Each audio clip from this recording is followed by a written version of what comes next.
Kawan-kawan yang dikasihi oleh Allah sekalian, Nabi Muhammad sallallahu alaihi wasallam adalah rasul yang terakhir yang diutuskan oleh Allah Subhanahu wa taala sebagai rahmat bagi alam semesta.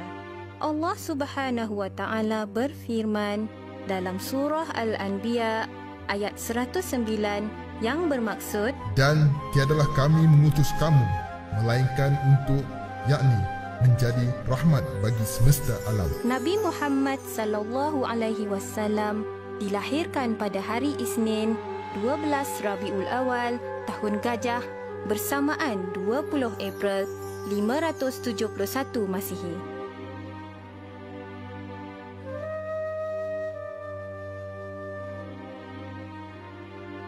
Nabi Muhammad sallallahu alaihi wasallam dilahirkan di rumah bapa saudaranya iaitu Abu Talib pada waktu sahur. Bapanya bernama Abdullah bin Abdul Muttalib dan ibunya pula bernama Aminah binti Wahab.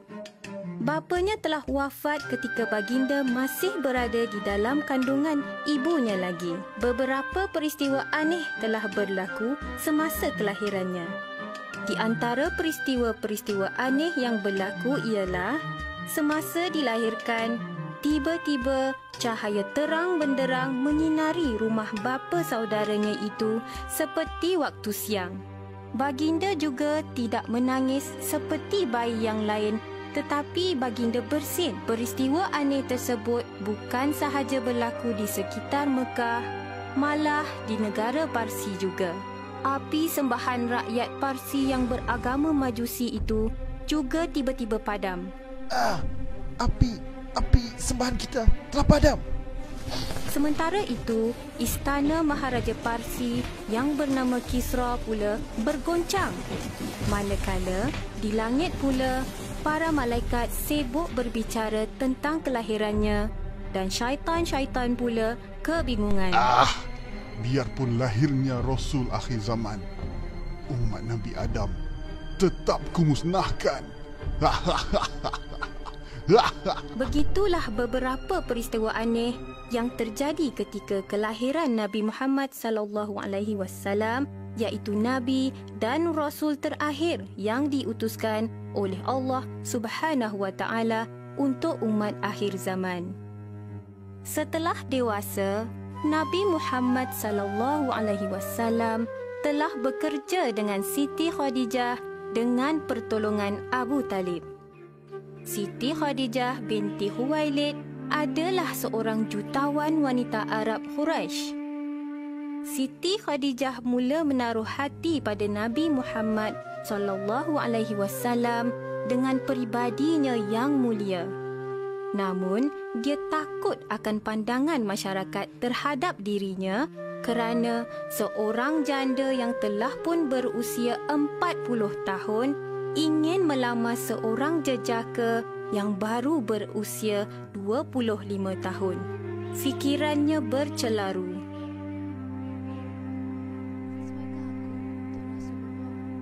Dan adakah Rasulullah boleh menerimaku sebagai seorang isterinya? Wahai Khadijah sahabatku, usahlah dirimu risau.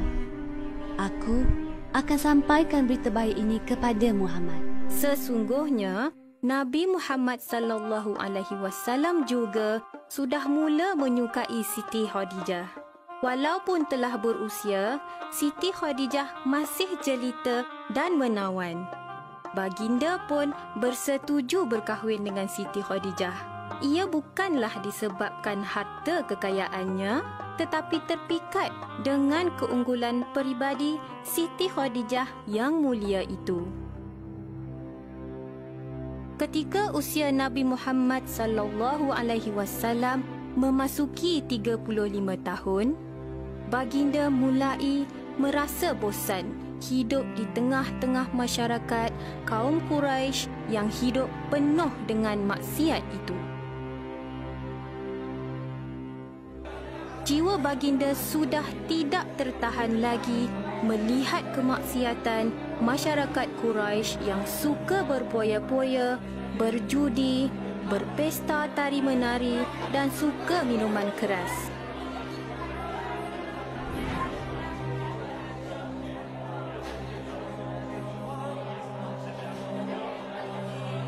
Dengan izin Allah, Allah telah mengilhamkan kekasihnya itu supaya mengasingkan diri di dalam sebuah gua yang terletak di atas sebuah bukit.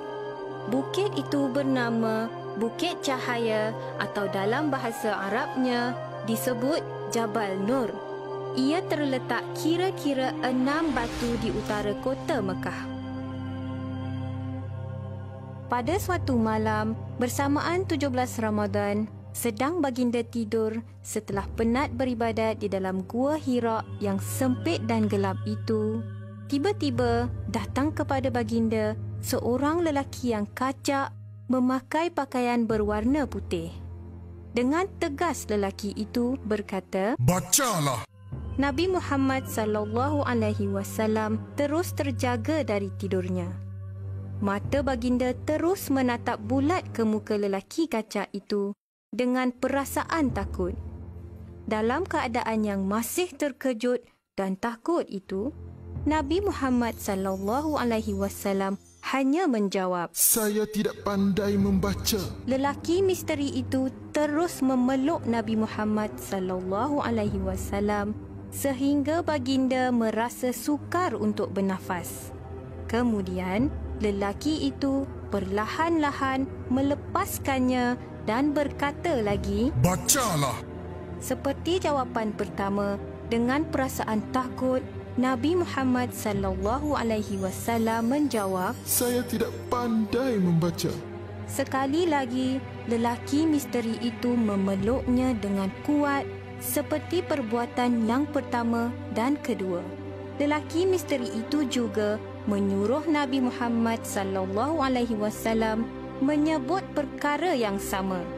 Dengan rasa penat dan takut, baginda menjawab seperti jawapan pertama dan kedua. Setelah mendengar jawapan yang sama, lelaki kaca itu sekali lagi memeluk baginda dengan kuat sehingga baginda benar-benar merasa marah, letih dan kesesakan nafas. Selepas itu, dia melepaskan pelukannya ke atas badan baginda lalu membaca surah Al-Alaq ayat 1 hingga 5 yang bermaksud, "Bacalah dengan nama Tuhanmu yang menciptakan, yang mencipta manusia dari segumpal darah yang beku. Bacalah dengan nama Tuhanmu yang maha mulia, yang mengajar manusia menulis dengan kalam, yang mengajar manusia apa-apa yang belum mereka ketahui." Kemudian, lelaki misteri itu memperkenalkan dirinya kepada Nabi Muhammad SAW. "Aku adalah Jibril. Aku datang kepada engkau untuk menyampaikan risalah Tuhanmu." Kawan-kawan sekalian, setelah kejadian itu, baginda segera keluar dari gua Hira itu dengan perasaan yang sangat takut, letih dan gemetar. Dalam kegelapan malam, baginda turun dari Jabal Nur itu untuk pulang ke rumah. Dengan izin Allah, terdetiklah di hati Siti Khadijah untuk membawa suaminya kepada Waraqah bin Naufal, iaitu seorang yang alim berbangsa Arab dan seorang ahli kitab yang buta. Setelah dia mendengar cerita itu, dengan penuh gembira dia berkata, "Anak saudaraku, dialah mempunyai rahsia yang paling besar. Dia, Jibril yang pernah diturunkan Allah atas Nabi Musa alaihissalam. Oh, mudah-mudahan aku dapat kembali menjadi muda dan kuat. Mudah-mudahan aku masih hidup kelak apabila kaummu mengusir kamu." Keterangan daripada Waraqah ini membuatkan hati Nabi Muhammad SAW dan isterinya berbaur antara keresahan dan ketenangan. Tiba-tiba, Siti Khadijah melihat sesuatu yang aneh berlaku pada wajah suaminya itu. Dahi suaminya mula berpeluh. Siti Khadijah mula merasa hairan dan bimbang. Sebenarnya, pada ketika itu, Nabi Muhammad SAW sedang menerima wahyu yang kedua. "Hai orang-orang yang berselimut, bangunlah, lalu berilah peringatan, dan Tuhanmu agungkanlah, dan pakaianmu bersihkanlah, dan perbuatan dosa yakni menyembah berhala. Tinggalkanlah, dan janganlah kamu memberi, yakni dengan maksud memperoleh, yakni balasan yang lebih banyak.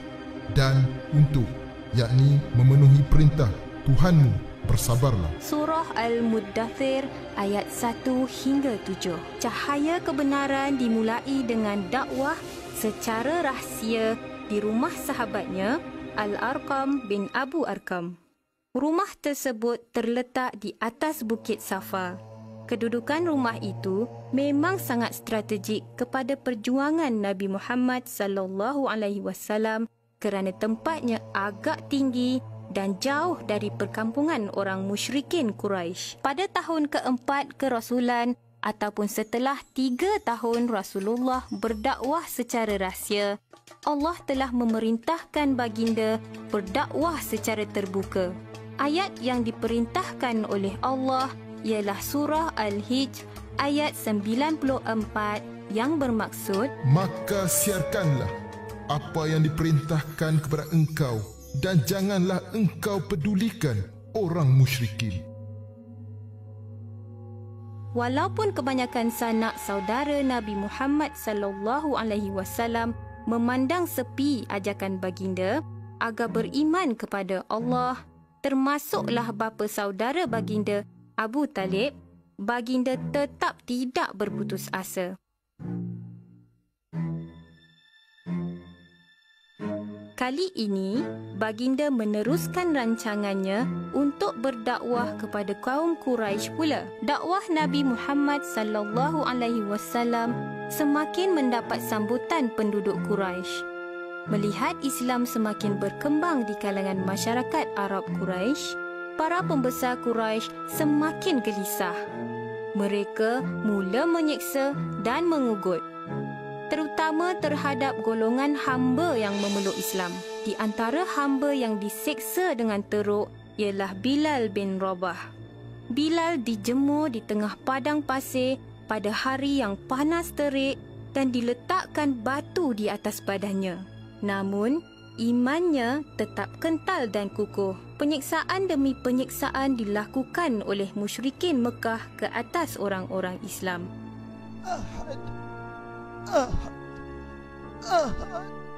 Ini menyebabkan orang-orang Islam semakin tertekan. Melihat penderitaan itu, Nabi Muhammad sallallahu alaihi wasallam telah membenarkan orang-orang Islam berhijrah ke Habsyah. Kaum Quraisy telah bertindak memulaukan Nabi Muhammad sallallahu alaihi wasallam dan pengikutnya. Pemulauan ini berterusan sehingga 3 tahun dan telah meragut nyawa 2 orang kesayangan Nabi Muhammad sallallahu alaihi wasallam, iaitu Abu Talib dan isteri baginda Siti Khadijah. Walaupun menderita, pengikut Nabi Muhammad sallallahu alaihi wasallam masih setia menyokongnya sehinggakan kaum Quraisy mengalah dan membenarkan mereka pulang ke Mekah. Kemudian, Rasulullah dan pengikutnya berhijrah ke Madinah dan Islam semakin berkembang di sana. Sehinggalah Nabi Muhammad sallallahu alaihi wasallam dilantik menjadi ketua kerajaan Madinah. Lebih kurang 6 bulan terakhir dalam kehidupan Nabi Muhammad sallallahu alaihi wasallam, iaitu pada bulan Zulhijjah pada tahun 10 Hijrah, baginda menunaikan haji terakhir dalam hidupnya. Seramai 124,000 orang Islam menyertai baginda. Baginda memberi ucapan yang lebih dikenali sebagai khutbah Al-Wida', iaitu khutbah perpisahan di Arafah. Pada waktu ini juga, Allah menurunkan ayat Quran yang terakhir, iaitu ayat 3 daripada surah Al-Maidah yang bermaksud, pada hari ini, yakni hari Arafah, aku sempurnakan bagimu agamamu dan aku cukupkan nikmatku untukmu dan aku redha Islam menjadi agamamu. Nabi Muhammad sallallahu alaihi wasallam meninggal dunia pada pagi Isnin 12 Rabiul Awal tahun 11 Hijrah bersamaan 9 Jun 632 Masihi di rumah isterinya Sayyidatina Aisyah. Pada ketika itu, umurnya 63 tahun. Baginda meninggalkan 2 perkara penting kepada umat Islam, iaitu Al-Quran dan hadis. Baginda dimakamkan di Masjid Nabawi di Madinah Al-Mukarramah. Kawan-kawan, demikianlah sirah 25 Rasul dari Nabi Adam alaihissalam yang merupakan Nabi dan Rasul yang pertama hinggalah kepada Nabi dan Rasul yang terakhir sekali, iaitu Nabi Muhammad sallallahu alaihi wasallam. Dan tidak akan ada Nabi dan Rasul selepas baginda. Sebenarnya, memang banyak pengajaran yang boleh kita ambil dari sirah Nabi Muhammad sallallahu alaihi wasallam. Di antaranya ialah Nabi Muhammad sallallahu alaihi wasallam adalah seorang insan yang amat teristimewa. Di antara keistimewaan yang telah dikurniakan oleh Allah Ta'ala kepada Rasulnya yang terakhir ialah baginda diutuskan kepada sekalian makhluk meliputi manusia dan jin. Sirah hidup Nabi Muhammad sallallahu alaihi wasallam dari kecil hinggalah baginda wafat wajar kita contohi. Allah Subhanahu wa taala telah mengurniakan pelbagai mukjizat kepada Nabi Muhammad sallallahu alaihi wasallam sebagai bukti kerasulannya. Di antara mukjizatnya yang teragung ialah kitab suci Al-Quran. Nabi Muhammad sallallahu alaihi wasallam sangat menyayangi umatnya. Sebelum baginda wafat, baginda mewasiatkan umatnya supaya tetap menegakkan solat dan berlaku baik sesama manusia.